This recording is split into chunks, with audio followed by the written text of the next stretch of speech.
Did you in the have any belief. relationship with your father growing up? No, sir, I didn't. No My contact at father.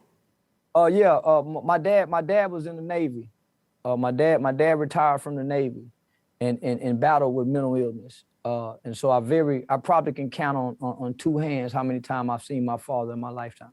So what was it like for you not seeing him and being with him growing up? Did you yearn for him, or what was it like? All children, especially boys and girls, yearn for their father. Yeah, There's a strong desire. yeah, Uh, uh, Not having a father there, right? And your mother not having the words or the understanding, or maybe the time to explain to you what it's like to not have a father, right? So most single mothers are working. I don't know what it's like to be hungry. I don't know what it's like to come home and have our lights cut off. So my mother was very financially responsible, and at some point we made it to a level of affluence. But not having your father there, as a kid, not being able to articulate it, you internalize, right? So when the parents get divorced, kids typically blame themselves. So as a kid, you have questions. Where's my dad? Why is my dad not here?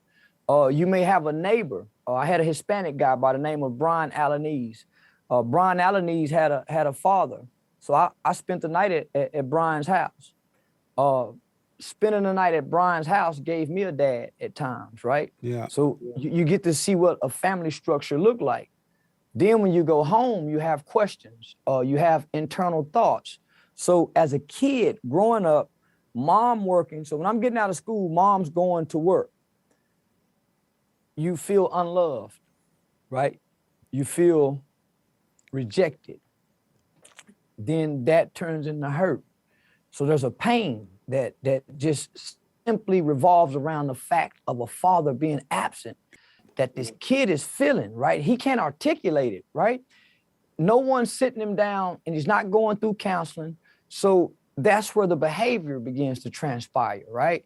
So you're feeling unloved, you're feeling abandoned, you're feeling rejected. That hurt begins to turn into anger.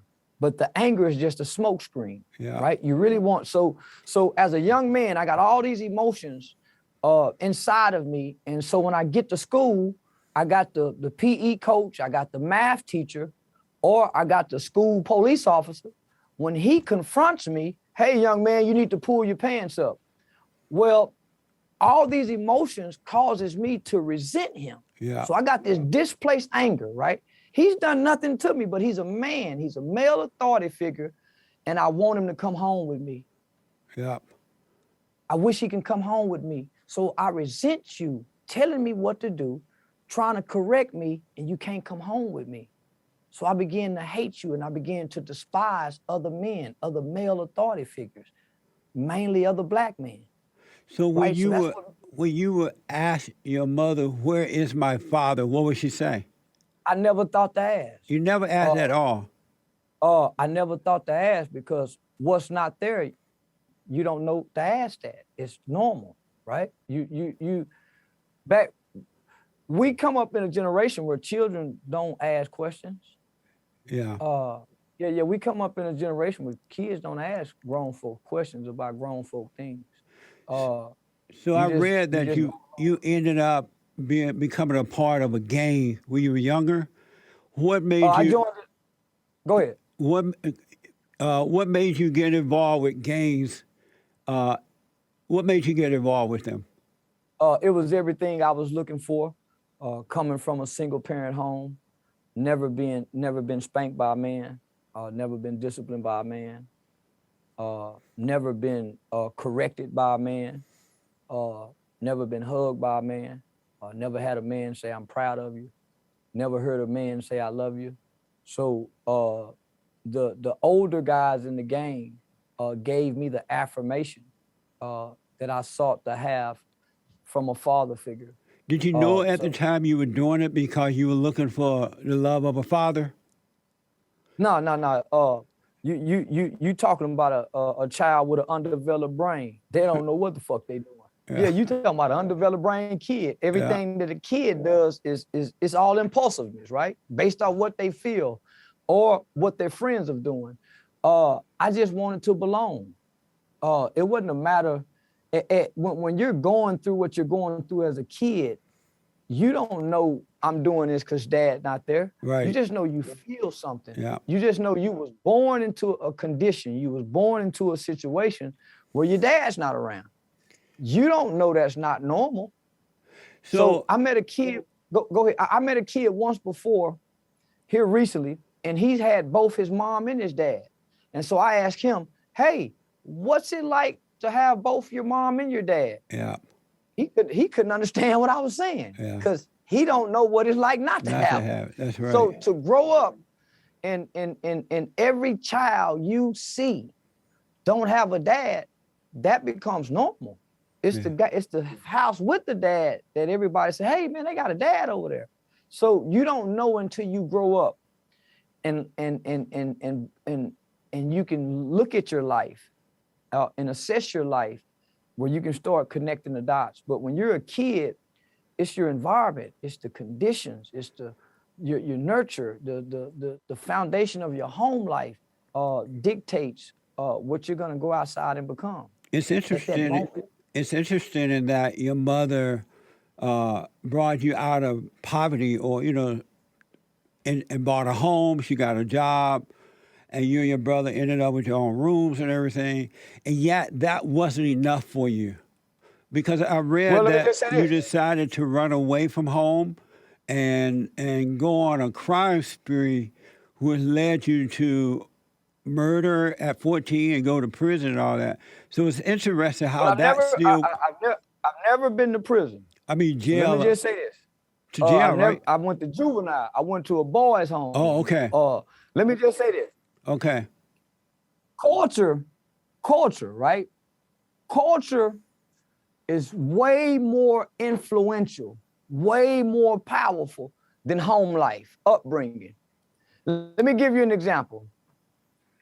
There was a time when black people hung from trees, and there was white people standing in the crowd saying, I don't agree with that. But they wasn't gonna speak out because culturally it was okay to hang niggas. There was a time when white people said it was okay to enslave black people, but there was a part of the people that says, no, that's not right. Yeah. But culture says, we're gonna do it. So you put your head down based off what you was raised, but overall the culture influences it all, right? That's why culture is so strong and so impactful. So here I am, I'm born into a culture that goes against what my mother teaches us. Yeah. I'm born where my culture, I got my mom saying, you need to go to work. I got an uncle who I see on a regular basis by way of being family members. He a pimp. I got a grandfather who sell drugs. I got another uncle who sell drugs.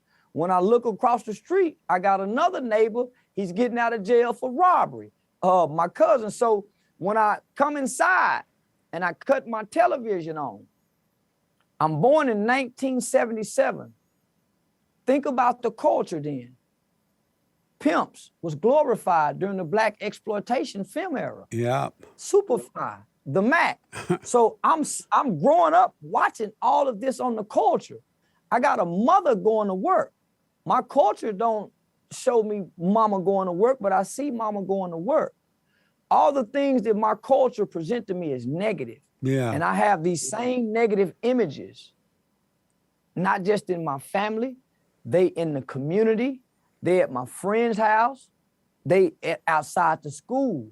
So biblically, my mother says that the Bible says a son can do nothing without his father, that he can only do what he see his father does. So if there's no father around, who do you mimic, mama? So I know a lot of young boys who didn't have no uncles, didn't have no brothers, didn't have no male cousins. So they was the little boy sitting down peeing outside when we were standing up peeing. So I seen a whole lot of little boys who was mimicking mama. So Yeah. they sat down and pee until they went to school. Yeah. So I had uncles and mimic, right? So Confucius said, he who controls images controls minds. My little mind was being controlled based on me being young with a young, impressionable mind. So it's not that I went against my mother. I have a culture. You got NWA, fuck the police. So all of this is being pushed upon us as children culturally. Yeah. Boys in the hood, menace to society. They take away the Cosby Show. They take away a different world. So culturally, man, all the negative images is being propagated to me. So I literally grew up believing that men, for one, don't work, because I never seen a man get up and go to work. I grew up believing that men went to prison and went to jail. So I aspired to be a man. How do you become a man? Amazing. You got to go to jail, nigga. So I want to be a man. That's I heard what amazing. you saying, mama. You're a woman, but I want to be a man. Yeah.